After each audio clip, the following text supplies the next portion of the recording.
Syederun beredar kabar dari mancanegara telah terjadi kebakaran yang dipicu oleh sambaran petir dan berkobar tak terkendali di sebuah fasilitas penyimpanan minyak mentah di kota Matanzas, Kuba. Peristiwa itu terjadi sepanjang Sabtu 6 Agustus. Kebakaran yang disertai 4 ledakan itu melukai 121 orang dan membuat 17 petugas pemadam dinyatakan hilang.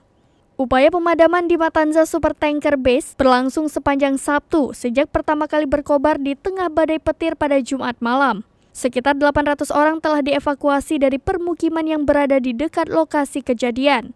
Pemerintah Kuba meminta tolong kepada sejumlah negara sahabat yang memiliki pengalaman dalam memadamkan kebakaran di fasilitas minyak.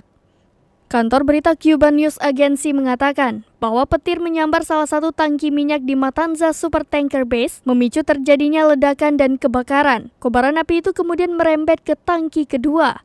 Menteri Kesehatan Kuba melaporkan pada Sabtu malam bahwa 121 orang terluka dalam kebakaran dan 5 diantaranya kritis. Sejauh ini belum ada laporan korban tewas.